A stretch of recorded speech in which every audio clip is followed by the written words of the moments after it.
പക്ഷേ ഇത് ക്യാൻസറാണെന്ന് നമ്മൾ അറിയുന്നില്ലായിരുന്നു. അങ്ങനെ ഡോക്ടറോട് പറഞ്ഞു, എനിക്ക് പാൻക്രിയാസിന് ക്യാൻസർ ഉണ്ടോ?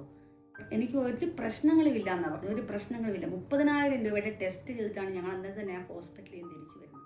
കാര്യം ചെയ്യുക ചേച്ചി, ഒരു കാര്യം, ബ്രസ്റ്റിൽ എന്തെങ്കിലും തടിപ്പുണ്ടോ എന്ന് നോക്കാൻ പറഞ്ഞു. എന്നാലും നമ്മുടെ അടുത്തുള്ള ക്യാൻസർ സെൻ്റർ ആണല്ലോ എന്ന് വിചാരിച്ചിട്ടാണ് ഞങ്ങൾ ആദ്യം ഇവിടെ പോകുന്നത്. ഞാനിങ്ങനെ ചിന്തിക്കുകയാണ് ചെയ്യുന്നത്, നമ്മൾ ശരിക്കും ഹോസ്പിറ്റൽ എന്ന് പറഞ്ഞു കഴിഞ്ഞാൽ ഇത് പൈസയ്ക്ക് വേണ്ടിയാണോ, അത് ആർക്ക് വേണ്ടിയിട്ടാണ്?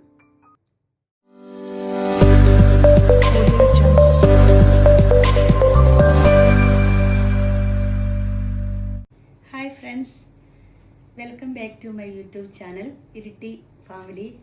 ഹർഷ ജിതീഷാണ് സംസാരിക്കുന്നത്. ഞാൻ ഇന്ന് നിങ്ങളോട് പറയേണ്ട കാര്യങ്ങൾ എന്താണെന്ന് വെച്ചാൽ, എൻ്റെ ക്യാൻസർ ജേർണീനെ കുറിച്ച് ഞാൻ സംസാരിക്കും. ഞാൻ ഓൾറെഡി ഇപ്പം ക്യാൻസറിൽ മുമ്പോട്ട് പോയിക്കൊണ്ടിരിക്കുവാണ്. അപ്പോൾ അതിനെക്കുറിച്ചാണ് ഞാൻ സംസാരിക്കുന്നത്. കാരണം ആദ്യം എൻ്റെ ക്യാൻസർ എങ്ങനെ നമ്മൾ കണ്ടെത്തി, നമ്മളെല്ലാവരും ഇന്നത്തെ കാലഘട്ടത്തിൽ ഒരു പനി വരുന്ന പോലെ തന്നെയാണ് ക്യാൻസർ. കാരണം നമ്മളിതൊക്കെ ഒന്നും അറിയാതെ പോയ കാര്യങ്ങളാണ്. കാരണം എനിക്ക് പോലും ഇതൊന്നും മനസ്സിലാക്കാൻ പറ്റിയിട്ടില്ലായിരുന്നു. കാരണം ഓൾറെഡി നമുക്ക് ഓരോ കാര്യങ്ങളെക്കുറിച്ച് നമ്മൾ പഠിക്കുന്നുണ്ട്, ക്ഷീണങ്ങളുണ്ട്, പക്ഷേ ഇത് ക്യാൻസറാണെന്ന് നമ്മൾ അറിയുന്നില്ലായിരുന്നു. കാരണം ആദ്യം എനിക്ക് ക്ഷീണം തുടങ്ങിയത് ശരിക്കും പറയുവാണെങ്കിൽ എൻ്റെ ഹസ്ബൻഡിൻ്റെ മമ്മിക്ക് വയ്യാതെ ക്യാൻസറായിട്ട് 1 വർഷം മുമ്പ് ട്രീറ്റ്മെൻറ്റിലായിരുന്നു. മമ്മിയെ ഞാൻ നോക്കിക്കൊണ്ടിരിക്കുന്ന ടൈമിലൊക്കെ എനിക്ക് ക്ഷീണമുണ്ട്. അപ്പോൾ ആ ക്ഷീണത്തിൻ്റെ ടൈമിൽ ഞാൻ അന്നേരം വിചാരിച്ചു, എന്നാൽ പിന്നെ കുറച്ച് വെയിറ്റൊക്കെ കുറയ്ക്കാം, കുറച്ച് നമ്മൾ വെയിറ്റും കൂടെ കുറയ്ക്കാമല്ലോ ടൈമിൽ. കാരണം എനിക്ക് രാത്രി മമ്മിയെ നോക്കുന്നു, പകൽ മമ്മിയുടെ കാര്യങ്ങൾ നോക്കുന്നു. അപ്പോൾ വെയിറ്റ് കുറയ്ക്കാമെന്നൊക്കെ വിചാരിച്ച് ഞാൻ കുറച്ച് ഫുഡ് കൺട്രോളൊക്കെ ചെയ്തു. ആ ഒരു ടൈമിൽ എനിക്ക് മനസ്സിലാക്കാൻ പറ്റിയിട്ടില്ല എനിക്ക് ക്യാൻസർ ആണെന്ന് എനിക്ക് അറിയാൻ പറ്റില്ല. കാരണം എനിക്ക് വെയിറ്റ് നന്നായിട്ട് കുറഞ്ഞിട്ടുണ്ടായിരുന്നു. ആ ടൈമിൽ എനിക്ക് ഏകദേശം ഒരു 10 കിലോയോളം കുറഞ്ഞു. അപ്പോൾ ഓൾറെഡി ഞാൻ വിചാരിക്കുന്നുണ്ട് ഇനിയിപ്പം ഞാനിങ്ങനെ ഫുഡ് കൺട്രോൾ ചെയ്തിട്ടാണ് എൻ്റെ വെയിറ്റ് കുറയുന്നതാണ് ഞാൻ വിചാരിച്ചുകൊണ്ടിരുന്നത്. അത് കഴിഞ്ഞ് ഞങ്ങൾ ഹോസ്പിറ്റലിൽ പോകുന്നു. എനിക്ക് കുറച്ച് ക്ഷീണങ്ങളായി, കാരണം എനിക്ക് ആരോഗ്യക്കുറവ് തോന്നി. അപ്പോൾ ഞങ്ങൾ ഹോസ്പിറ്റലിൽ പോയിട്ട് കാണിച്ചു. കാരണം ഫുഡ് കഴിക്കാൻ ഒരു മടി. അപ്പോൾ ഡോക്ടർ പറഞ്ഞു നന്നായിട്ട് ഫുഡ് കഴിക്കുക. അപ്പോഴാണ് ഞാൻ ചിന്തിക്കുന്നത്, എനിക്ക് ഫുഡ് കഴിക്കാൻ പറ്റാത്തൊരു സാഹചര്യം കൂടെ വന്നുപോയി. കാരണം അതുവരെ നന്നായിട്ട് ഫുഡ് കഴിച്ചിരിക്കുന്ന ഒരു വ്യക്തിക്ക് നമ്മൾ ഉദ്ദേശിക്കുന്ന ഒരു കാര്യങ്ങളും നമ്മൾ കഴിക്കാൻ പറ്റില്ല എന്നുള്ളതായിരുന്നു എൻ്റെ ആദ്യത്തെ സിംറ്റം. കാരണം നിങ്ങൾക്ക് ഇതൊക്കെ ആർക്കെങ്കിലും ഉപകാരപ്പെടുന്നെങ്കിൽ ഉപകാരപ്പെട്ടെ എന്ന് വിചാരിച്ചിട്ടാണ് ഞാൻ പറയണത്. അത് കഴിഞ്ഞ് ഞങ്ങൾ ഹോസ്പിറ്റലിൽ കാണിച്ച് ഗ്യാസ്ട്രോയെ കൊണ്ട് കാണിക്കുമ്പം എൻ്റെതായൊരു ബുദ്ധിക്ക് ഞാൻ അന്നും ഗ്യാസ്ട്രോയോട് പറഞ്ഞിട്ടുണ്ട്. ഞങ്ങൾ ഓൾറെഡി ഇന്ദിരാഗാന്ധി ഹോസ്പിറ്റലാണ് കാണിക്കുന്നത്.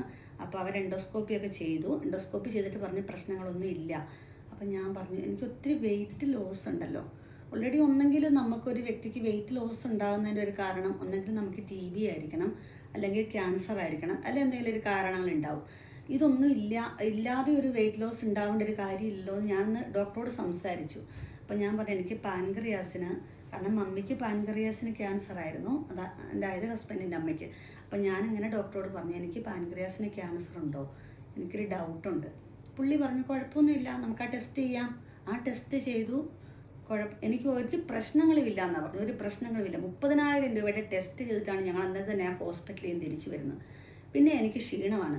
എനിക്കിപ്പം വലിയ പണികളും കാര്യങ്ങളൊന്നും ഇല്ലാത്തതുകൊണ്ട് ഞാൻ കുറച്ച് അടുക്കള പണി ചെയ്യും, ക്ഷീണം വരും, കിടക്കും, കുറച്ച് മിറ്റ പഠിക്കും, ക്ഷീണം വരും, കിടക്കും. ഇങ്ങനെ തന്നെയായിരുന്നു എൻ്റെ ഒരു ജേർണി. നമ്മൾ അറിയുന്നില്ലല്ലോ, ഇതൊന്നും നമ്മൾ അറിയുന്ന കാര്യങ്ങളല്ല. എന്നാൽ ഈ ഹോസ്പിറ്റലിൽ നമ്മൾ പോകുമ്പോൾ ഈ ഡോക്ടേഴ്സ്, ഞാനൊരു 4-5 ഡോക്ടേഴ്സിനെ ഏകദേശം കാണിച്ചിട്ടുണ്ടാവും. എന്നാൽ അവർ നമുക്ക് ഈ ഒരു ഇൻഫർമേഷൻ തരണമായിരുന്നു, അവർ തന്നിട്ടില്ല. അപ്പോൾ അങ്ങനെ മുമ്പോട്ട് പോയി. ഒരു ദിവസം ഞങ്ങൾ ഒരു ഹോസ്പിറ്റലിൽ കൊണ്ട് കാണിച്ചപ്പം ആ ഒരു ആശ്വാസ് ക്ലിനിക്ക് എന്ന് പറഞ്ഞൊരു ക്ലിനിക്ക് ഉണ്ടായിരുന്നു. അപ്പോൾ ആ ഒരു ഡോക്ടർ എന്നോട് പറഞ്ഞു, ഒന്നെങ്കിൽ ചേച്ചിക്ക് ഉറപ്പായിട്ട് ക്യാൻസർ ഉണ്ടോ എന്നൊരു സംശയം ഞങ്ങൾക്ക് നന്നായിട്ടുണ്ട്. അപ്പം ഞാൻ പറഞ്ഞു, ഓൾറെഡി ഈ ടെസ്റ്റുകളെല്ലാം കഴിഞ്ഞു, അപ്പം ക്യാൻസർ ഉണ്ടെന്ന് നമ്മൾ അറിയുന്നില്ല, അപ്പോൾ ആ ടെസ്റ്റിലൊക്കെ എല്ലാം ഓക്കെയാണ് എന്ന് ഞാൻ പറയുന്നുണ്ടായിരുന്നു. അപ്പോൾ ഡോക്ടർ പറഞ്ഞു, ഒരു കാര്യം ചെയ്യുക ചേച്ചി, ഒരു കാര്യം, ബ്രസ്റ്റിൽ എന്തെങ്കിലും തടിപ്പുണ്ടോ എന്ന് നോക്കാൻ പറഞ്ഞു. അപ്പം ഞാൻ വീട്ടിൽ വന്നിട്ട് ഞാൻ നല്ല രീതിക്ക് തന്നെ ഞാൻ എല്ലാ ടെസ്റ്റും ചെയ്ത് നോക്കി. എനിക്ക് ബ്രസ്റ്റിൽ ഒരു തടിപ്പോ അങ്ങനത്തെ വേദനകളില്ല, തടിപ്പില്ല, ഒന്നുമില്ല. ഈ ഒരു സംഭവം കഴിഞ്ഞപ്പോഴത്തേക്കും എനിക്ക് ഉറപ്പായി എനിക്ക് ക്യാൻസർ ഇല്ലല്ലോ. കാരണം നമ്മളല്ലല്ലോ ഡോക്ടേഴ്സ് പറയേണ്ട കാര്യങ്ങൾ അവരല്ലേ പറയുന്നത്. അപ്പോൾ എനിക്കൊരു പ്രശ്നമില്ല എന്ന് ഞാൻ തന്നെ അങ്ങ് ചിന്തിച്ചു. അത് കഴിഞ്ഞ് ഞാൻ ഹസ്ബൻഡിനോട് പറഞ്ഞു, ചേട്ടായി എന്തൊക്കെയോ ക്ഷീണങ്ങളായിരിക്കാം, ചിലപ്പോൾ ഞാൻ ഫുഡ് കൺട്രോൾ ചെയ്തുകൊണ്ടായിരിക്കാം, അപ്പം നമ്മളങ്ങനെ വിഷമിക്കേണ്ട ആവശ്യമൊന്നുമില്ല, നമുക്ക് റബ്ബർ ടാപ്പിങ് തുടങ്ങാം. അപ്പോൾ റബ്ബർ ടാപ്പിങ്ങിൻ്റെ ഒരു ടൈമായി. അന്നേരം ഇതുവരെ നമ്മുടെ റബ്ബർ ശരിക്കും പ്ലാസ്റ്റിക് ഒന്നും വിട്ടിട്ടില്ല. അപ്പം ഞാൻ പുള്ളിക്കാരനോട് പറഞ്ഞു നമുക്ക് റബ്ബറൊക്കെ പ്ലാസ്റ്റിക് ഇട്ട് വെട്ടാം. കാരണം ഞങ്ങൾ രണ്ടുപേരും കൂടി ഒരുപോലെ റബ്ബർ ടാപ്പിംഗ് ചെയ്യാറുണ്ട്. കാരണം അങ്ങനെ തന്നെയാണ് ഞങ്ങളുടെ ലൈഫൊക്കെ, അങ്ങനെ തന്നെ എല്ലാം ഷെയർ ചെയ്തും അങ്ങനെ സ്നേഹത്തോടു കൂടി ഒരുമയോട് കൂടി തന്നെയാണ് ഞങ്ങളുടെ ഫാമിലി ഇപ്പം മുമ്പോട്ട് പോയിക്കൊണ്ടിരിക്കുന്നത്. അപ്പോൾ റബ്ബർ ടാപ്പിങ്ങിന് പോയി. അപ്പോൾ എനിക്ക് ശരിക്കും പറ്റുന്നില്ല, വയ്യായ്മകളാണ്. അപ്പോൾ തലേ ദിവസം റബ്ബർ വെട്ടി, പിറ്റേ ദിവസത്തെ റബ്ബർ വെട്ടി, 2 ദിവസത്തെ റബ്ബർ ഷീറ്റ് ഞങ്ങൾ ഉറ വിളിക്കുന്നു. അപ്പോൾ പുള്ളി വെക്കുന്നു, ഞാൻ കറക്കുന്നു. അപ്പോൾ ഇതെല്ലാം ചെയ്തപ്പോഴത്തേക്ക് എനിക്ക് ഒരു വയ്യായ്മ വന്നു. വീട്ടിൽ വന്നു കഴിഞ്ഞപ്പോൾ ഞാൻ പറയുന്നുണ്ട്, ചേട്ടാ എന്തുവാന്ന് എനിക്കറിയില്ല, ഒരു ശ്വാസം മുട്ടൽ പോലെ എന്ന് വെച്ച് അങ്ങനെ ഒരു ശ്വാസം മുട്ടലല്ല, പക്ഷെ നമുക്ക് നെഞ്ചിനെന്തോ ഒരു ഭാരം പോലത്തെ ഒരവസ്ഥ. അത് കഴിഞ്ഞ് ജസ്റ്റ് ഇങ്ങനെ തടവി നോക്കുമ്പോഴാണ് ഞാൻ പറഞ്ഞില്ലേ 20 ദിവസം മുമ്പ് എനിക്ക് മുഴയില്ല. 20 ദിവസത്തിന് കഴിഞ്ഞ് ഞങ്ങൾ നോക്കുമ്പോഴത്തേക്ക് ഒരു താറാമുട്ടയുടെ വലിപ്പമുള്ളൊരു മുഴയാണ് ബ്രസ്റ്റിൽ. പക്ഷെ ഇതിനു മുമ്പ് തന്നെ എനിക്ക് പല സിംറ്റംസ് വന്നിട്ടുണ്ടായിരുന്നു, നമ്മളിതൊന്നും അറിയുന്നില്ല. കാരണം എനിക്ക് ഓൾറെഡി തലകറക്കം വന്നു നമ്മൾ ഹോസ്പിറ്റലിൽ ചെല്ലുന്നു. ഹോസ്പിറ്റലിൽ ചെന്ന് കാണിക്കുമ്പോൾ അവർ പറഞ്ഞു ഇയർ ബാലൻസിൻ്റെ ആണെന്ന് പറയുന്നത്. അപ്പം 100% ഇയർ ബാലൻസിൻ്റെ ആണോ എന്നറിയാൻ വേണ്ടി ഞങ്ങൾ വേറെ പല ഡോക്ടേഴ്സിനെ കാണിക്കുന്നുണ്ട്. അപ്പോൾ അവർ പറയുന്നുണ്ട് ഇയർ ബാലൻസിൻ്റെ തന്നെയാണെന്ന് പറയാൻ പറ്റത്തില്ല, പക്ഷേ എന്നാണെന്നറിയില്ല, അത് അത്രത്തോളം ഇയർ ബാലൻസിൻ്റെ വിഷയമല്ല. പക്ഷെ തലകറക്കമുണ്ട്, എനിക്ക് ഡ്രൈവ് ചെയ്യാൻ പറ്റുന്നില്ല, അങ്ങനെ കുറച്ച് കാര്യങ്ങളുണ്ട്. കാരണം എനിക്ക് ക്ഷീണമാണ്, ഡ്രൈവ് ചെയ്യാൻ പറ്റില്ല. പിന്നെ എൻ്റെ കാലിന് റൈറ്റ് സൈഡിലുള്ളൊരു കാലിന് ഭയങ്കര ഒരു മരപ്പ് പോലെ വന്നു. ഇതൊക്കെ ഇതിൻ്റെ ഭാഗമായിരുന്നു. അപ്പം ഞാൻ അന്നേരം വിചാരിച്ച് എന്തുവാന്നല്ല, ഒന്ന് തലകറങ്ങി വീണിട്ടുണ്ടായിരുന്നു. അപ്പം അങ്ങനെ എന്തെങ്കിലും സംഭവിച്ചതാണെന്ന് വിചാരിച്ച് ഇരുട്ടിയിൽ ഞങ്ങൾ പോയി ഒരു ഹോസ്പിറ്റലിൽ കൊണ്ട് കാണിച്ചു, കാല് തിരുമിക്കുന്നു. ഇതൊക്കെ നടക്കുന്ന ഭാഗങ്ങളാണ് ഇതിൻ്റെ. പക്ഷേ ഇതുമായിട്ട് എല്ലാവർക്കും ഈ ഒരു സിംറ്റമാണോ വരുന്നതെന്ന് എനിക്കറിയില്ല. എനിക്ക് വന്ന സിംറ്റംസാണ് ഞാൻ പറയുന്നത്.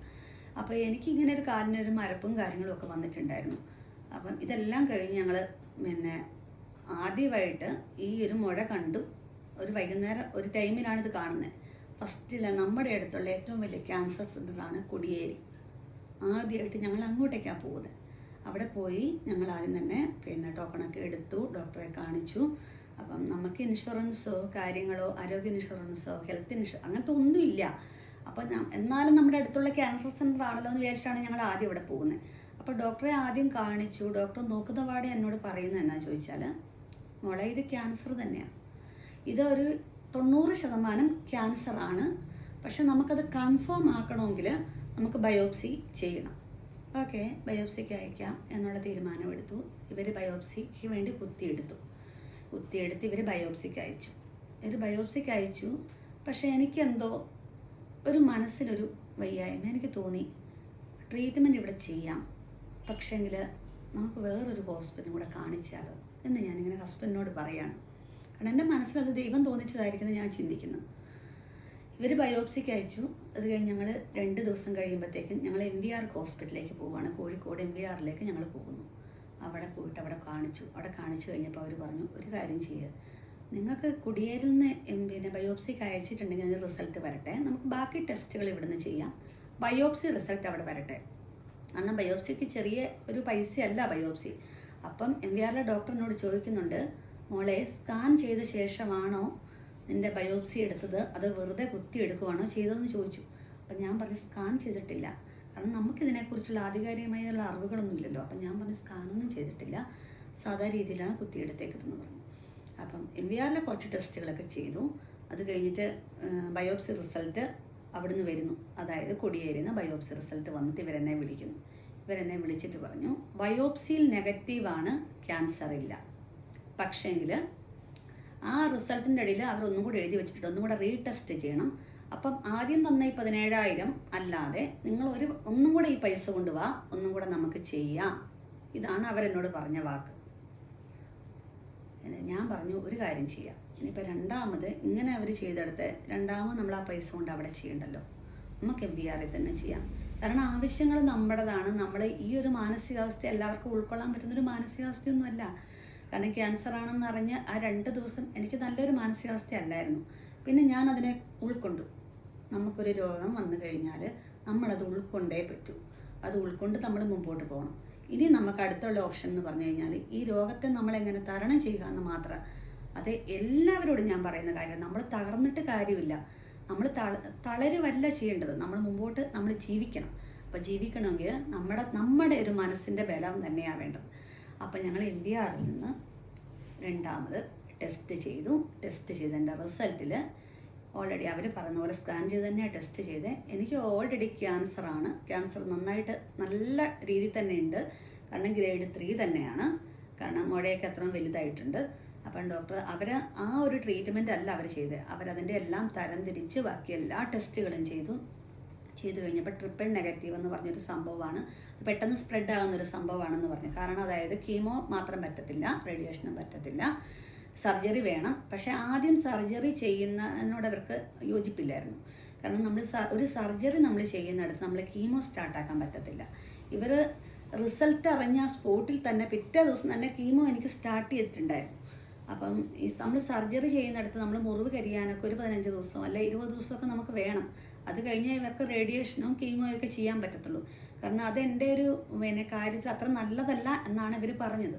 അപ്പം അന്നേരം തന്നെ ഇവരെല്ലാം സ്റ്റാർട്ട് ചെയ്തിട്ടുണ്ടായിരുന്നു. അപ്പം ഞാനിങ്ങനെ ചിന്തിക്കുകയാണ് ചെയ്യുന്നത്, നമ്മൾ ശരിക്കും ഹോസ്പിറ്റൽ എന്ന് പറഞ്ഞു കഴിഞ്ഞാൽ ഇത് പൈസയ്ക്ക് വേണ്ടിയാണോ, അത് ആർക്ക് വേണ്ടിയിട്ടാണ്, സാധാരണ രീതിയിലുള്ളൊരു മനുഷ്യന് വേണ്ടിയാണോ എന്നുള്ളത് എല്ലാവരും ചിന്തിക്കേണ്ട കാര്യം തന്നെയാണ്. ഞാൻ എൻ്റെ കാര്യങ്ങളാണ് പറയുന്നത്, എനിക്ക് എൻ്റെ ജീവിതത്തിലെ അനുഭവമുള്ള കാര്യങ്ങളാണ് പറയുന്നത്. പക്ഷേ എനിക്ക് MBRൽ നല്ല ട്രീറ്റ്മെൻറ്റാണ്. ഇപ്പോഴും അതേ എനിക്ക് നല്ല ട്രീറ്റ്മെൻറ്റാണ്. ഇമ്മ്യൂണോതെറാപ്പി ഉണ്ട്, ഇതിൻ്റെ കൂട്ടത്തിൽ ഇമ്മ്യൂണോതെറാപ്പി ഉണ്ട്. നമുക്ക് ഇൻഷുറൻസ് ഒന്നും ഇല്ല എന്ന് ഞാൻ പറഞ്ഞല്ലോ. 17 എണ്ണമാണ് എനിക്ക് പറഞ്ഞേക്കുന്നത്. എൻ്റെ ജേണി ഇങ്ങനെ മുമ്പോട്ട് പോവുകയാണ്. കാരണം നമുക്ക് ഒരു കാര്യങ്ങൾ ജീവിതത്തിൽ നമ്മൾ വന്നിട്ടുണ്ട്, നമ്മൾ അത് സങ്കടപ്പെട്ടിട്ട് കാര്യമില്ല, വിഷമിച്ചിട്ട് കാര്യമില്ല, ഒന്നുമില്ല. നമ്മുടെ ജീവിതം നമ്മൾ മുമ്പോട്ട് കൊണ്ടുപോകുക തന്നെ ചെയ്യുന്നത്. അപ്പം ഞാൻ ഈ കൊടിയേരിയിലെ കാര്യങ്ങൾ ഞാൻ പറഞ്ഞതിൻ്റെ കേസ് കേട്ട് അത് എൻ്റെ ജീവിതത്തിൽ ഞാൻ കൊടിയേരിയിലെ ട്രീറ്റ്മെൻ്റ് ആയിരുന്നെങ്കിൽ ഇന്നിത് പറയാൻ നിങ്ങളുടെ മുമ്പിൽ ഞാൻ ഉണ്ടാവില്ലായിരുന്നു. ഇത് ഞാൻ പറയുന്നതിന് ഒരു വിഷമം എനിക്കില്ല.